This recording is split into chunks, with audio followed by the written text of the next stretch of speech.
Hello, so we know what we're doing, cuz here we go again. I wanted to do this next video only because of the irony of, I guess, my job and what I do. And I just found this out. This past Sunday. So 2 days ago, I found this out, and I was a little freaked out about it. So I'm just, again, talking about it. Um, and I'm like, wow, this should be written. This is like from a movie. This is like, how does that happen? Only when I found this out, how does this happen and stuff. So uh, going back to like funeral directors and assistant and doing the cleanups and stuff that I do. Okay, so I had mentioned in a video prior that I cleaned up, and if I haven't, well, I guess I'm mentioning it now. I had cleaned up a, a, a scene. It doesn't have to be a death scene. It was a natural death. The one with the man who uh, dialysis. He bled out through dialysis, and he was a doctor. And I went to his house and all that jazz. Okay, so I heard he was a doctor, but I didn't know what kind of doctor he was. So after I do the the cleanup of the restroom, he happened to have the funeral services there at the funeral place where I work at. And the lady that I work with, the older lady, she had mentioned like, okay, this is gonna be a packed service and stuff like that. She showed me a photo. Like after I did it, I went to work on a couple of days later at the funeral parlor, and she said, well, how did it go? Like, what you cleaned up? And I told her what happened and stuff. Okay, and I go, he was a doctor. What kind of doctor was he? And she goes, oh, he was a psychiatrist. Okay, psychiatrist, and I didn't think nothing of it. And then she showed me a photo of him on her cell phone. Now, I use glasses and stuff, like right here, like looking at you guys, like I can see myself and stuff. So I only use my glasses to see like close up, when if I have to read a text or whatnot and stuff. This keeps moving here. This keeps banging here. This needs to stop. So when she showed me the photo, it was just like a small picture of him, and I just kind of looked real quick, and I was like, oh, okay, whatever. And his name, okay. So then after that, the day of the service, he passed away, not this Sunday, but last Sunday when I cleaned it up.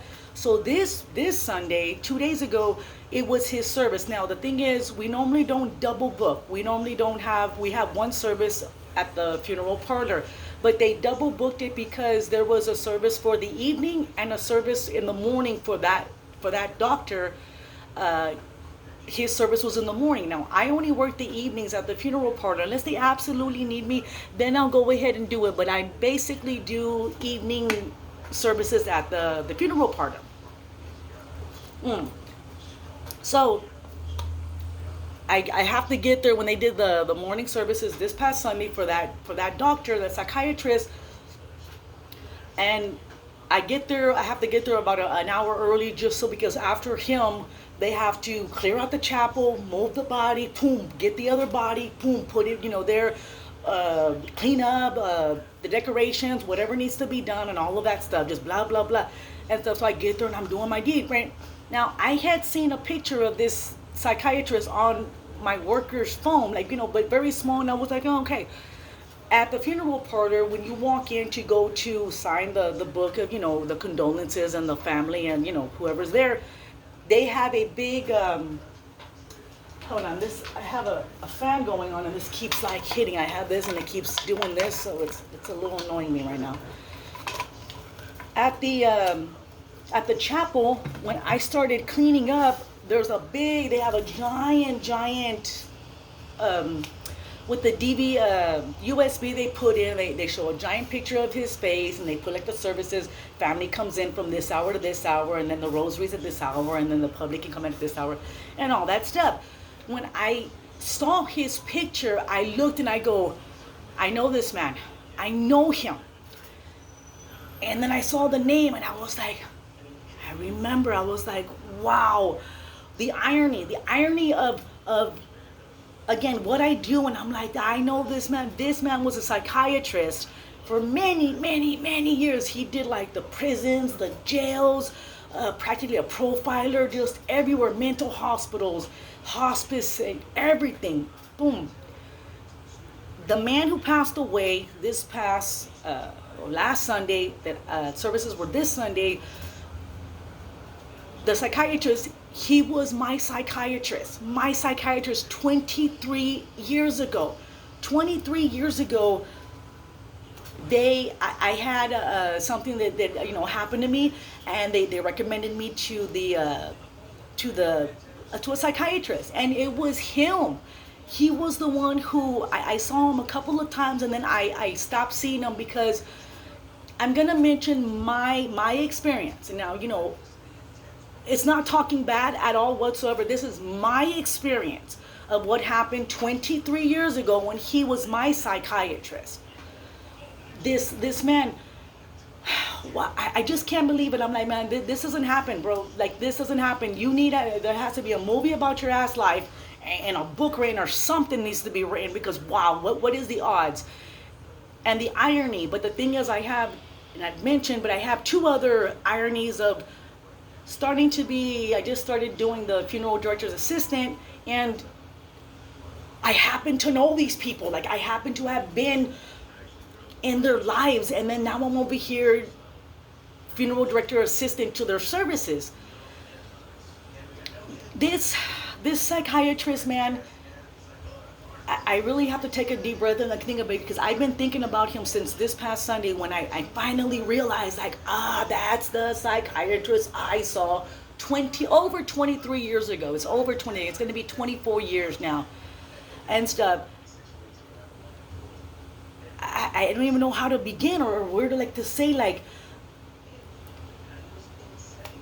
wow, what do I do? I'm thinking kind of weird now. It's kind of like getting on me. Like, I had to see him for, I had postpartum depression. I'm going to go ahead and say it. I mean, at this point, I'm putting my life out there.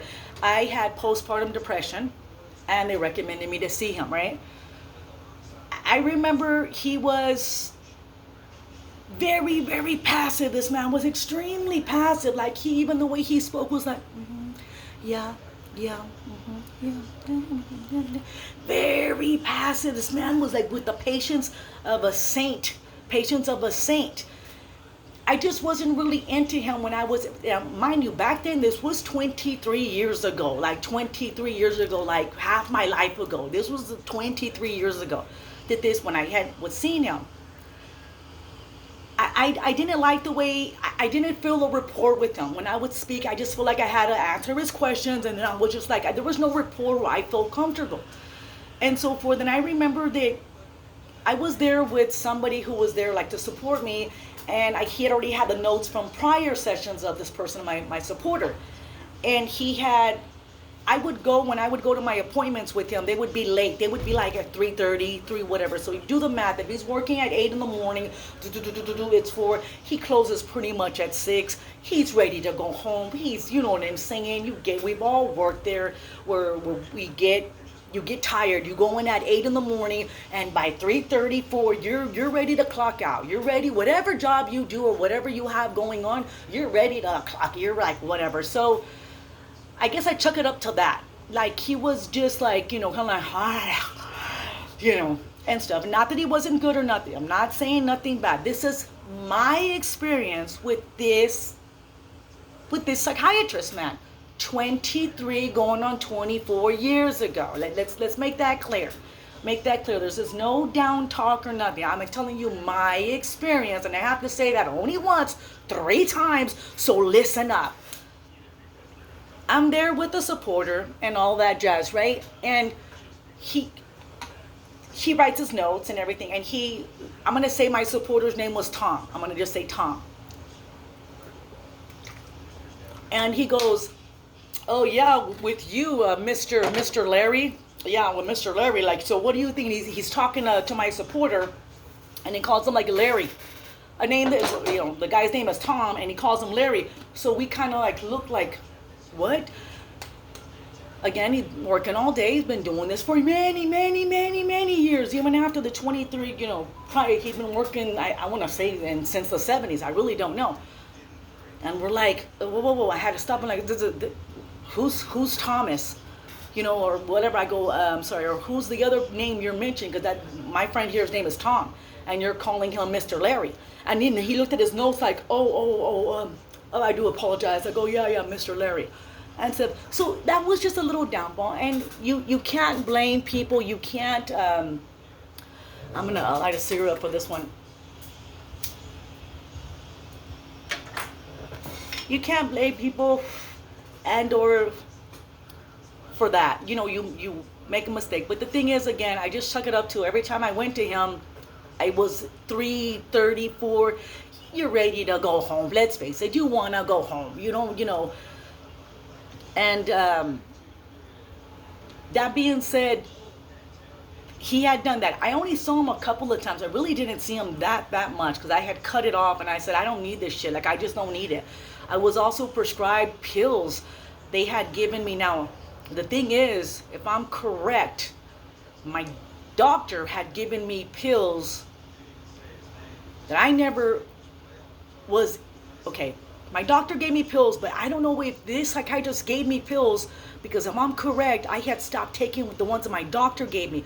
My doctor had given me, since I was in the depression state, he had given me pills that were from being depressed, I guess, to wake you up, to make you, alive, to make you like not feel depressed. And those pills that I had received, I had gotten, they might as well have been methamphetamine. They might as well have been speed, meth, fucking coke to the third level, coke from Pablo Escobar, might as well have been. Because you think that I'm hyper now the way I am, like, whatever. Yes, I was in my depressive mode, like, just moping around and like, yeah, whatever. They gave me these pills. I take one, whatever, dude. I was superfied high, superfied, like I was like, I couldn't stand up right. I was like this. I was like, dude, I'm talking insanity. Like, I was like, like jumping off my chair. Like, if I had just gotten the methamphetamine, meth, speed, and some cocaine on top of it, put it in a pill, saying, here you go, take that. Just go ahead. Yeah, guzzle that down. Now you'll get some water. Yeah, you do that. To bring me out of my depression, I'm like, hell to the no. I couldn't. I was like, no. So I had called my doctor. Now, again, guys, this is over 23 years ago. So I really kind of don't recall if it was my doctor who gave it to me or the psychiatrist to get me out of my depression. No, sir. I can't do it.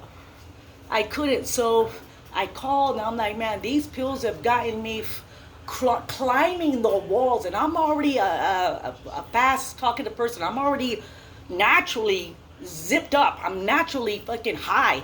I'm a naturally just active person. Like, 3 conversations at one time. As you guys already know my ass.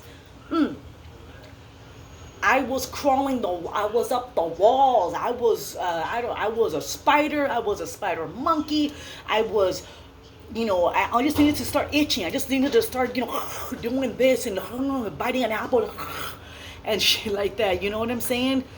So I refused to take those pills. Okay, we're not going to give you those pills. We're going to give you some other pills. Again, please don't quote me. I don't know if it was my doctor or if it was a psychiatrist. I'm going to say it again and again and again.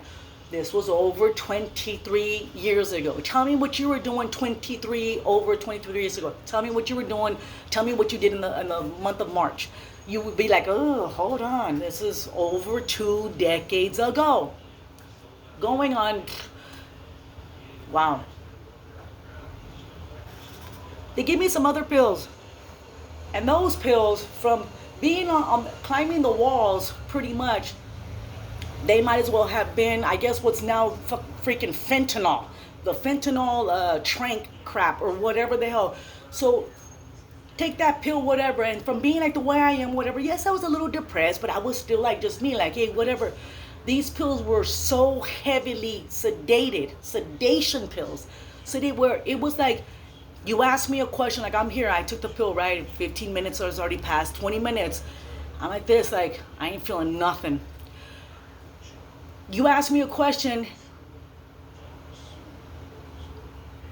What? What did you say? I couldn't comprehend. I was a zombie. I was a Kensington zombie. Those fentanyl people that you see like all like the way they're like that. I was like that, but not flipped over like that. You know, my mind was, I was a zombie, literally a zombie. Like, what? Huh? And that's not me, man. Like, that's not me. I was like, oh, I think I took those maybe like twice, those pills, and like, like to get up, I was like, literally like the way I'm talking to you guys, and I'm moving around, like just to show you guys like this, like to move, like I'm like, dude, no, you would this. You're under the influence of something, girlfriend. You are under the influence. I'm gonna say it again. This was over 23 years ago. I don't know what kind of pills they have now. Obviously, they've upgraded, or pills have changed. Couldn't tell you the name of the pill. Couldn't tell you the speed one. Couldn't tell you what I'm gonna call Kensington one. Couldn't tell you the names. Ring called the doctor or the psychiatrist. I don't know who I called or who gave them to me. I can't do this. These are way too Debbie Downers. These are way too. I got things to do. I gotta get out of my funk. I gotta whatever. You have me there like, what? Huh? No, man. We don't do that. Toss those pills out. Toss those speed pills out. And stuff, and I said, I'm not taking no pills. I'm not doing no freaking pills at all whatsoever. It's not gonna happen. And the psychiatrist, man, like I said, I went to him several other times and stuff like that. But I remember, like, I just didn't feel a rapport with this man. I didn't feel like, yes, I told him a lot of deep stuff, but I was just like, I'm not feeling you. I'm just not feeling you. Very passive, and again, I'm not talking bad. It just, you think like you're supposed to go and it's supposed to be for your well-being and all of that jazz, but I wasn't feeling it. I just wasn't. That was over 23 years ago when I recognized him, when I saw his picture big on the screen for the actual services, and then I saw his name. I go, that was him. That was the man. And I'm like, wow. And it's dawned on me since Sunday. Now we're Tuesday. This past 48 hours, I've just been thinking like, wow, Rose, you cleaned up your own psychiatrist's blood. I didn't even know it was him. When I just said, okay, it's a doctor. Okay, I did my job. Who is this man? Oh, he's a psychiatrist. Oh, okay, whatever. Small picture, just like, oh, okay. And then his name. Okay. Didn't dawn on me until this in past Sunday when I was like, I knew it. I was like, okay, I knew it. Because I wasn't a psychiatrist. Oh, I see his face and blah, blah, blah. So he ended up being my psychiatrist over 23 years ago. And again, it dawned on me. And then I thought, wow, I did him clean up. And I cleaned up the services after him. But I didn't do his services. I just cleaned up the services because I had to do another service that evening of another person. But I remember too, like I mentioned about that other man who committed suicide, unfortunately, at his house upstairs.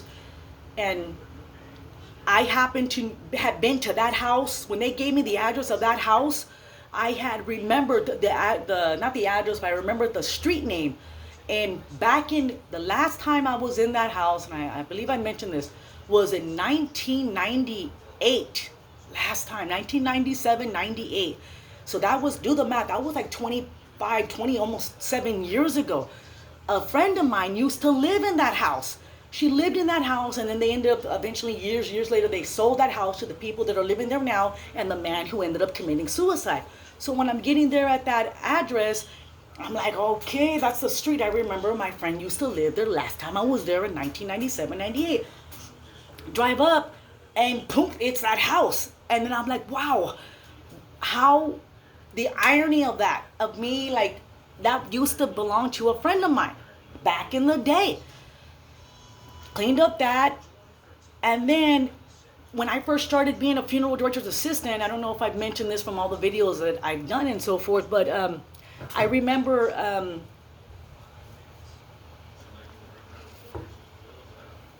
in the beginning, I'm there at a service, and I open the door for somebody to come in. And it's a family, they come in, and I'm like, well, hey, what are you doing? Because I happen to know the brother. I know. I was like, hey, I go, what are you doing here? I was like, I'm here for to get some services, and I'm like, services? What do you mean? We already had a service going on, but they were coming in to arrange services for another, situation, and it happened to be that girl. I mean, if you're from my town, that girl that got hit, a hit and run. And she was that girl, unfortunately, that was on the streets for like 20 years, and she had no legs. She was in a wheelchair, and she would have a man that would walk her in the wheelchair for years and years and years. I remember she'd been on the streets for 20 years. The thing is, I knew who she was. Well, a lot of people in Laredo knew who she was, that lady with the no legs in a wheelchair. I happen to know her three brothers from years and years ago. Like, I knew her three brothers. So when I had seen one of the main brothers come in, I'm like, what are you doing here? And then I'm like, wow. And I found out that, she unfortunately got hit. She got hit, and it was a hit and run. The guy took off.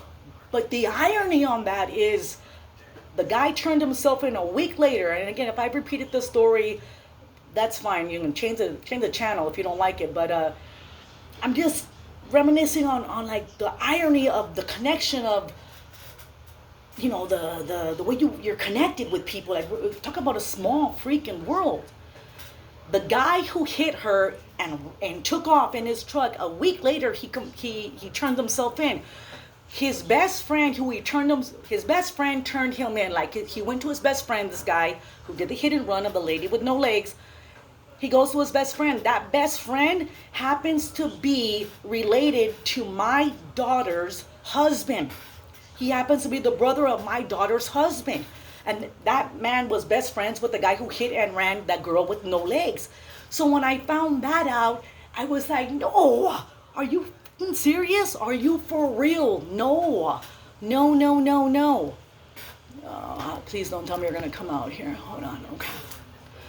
I was like, oh, wow. Talk about a too small world. Like, the world is way too small. And then what I do, and I guess it's all I don't know, what I'm trying to like just convey, it's just dawning on me like, wow, girl, this needs to be in a book. This needs to be or documented or something. It's got to be in a movie. Like, what person do you know works in a funeral parlor, does crime scene cleanup, and you happen to be like not related, but you happen to know the people, and he was your psychiatrist, and you knew the brothers of that lady, and then you went to that house.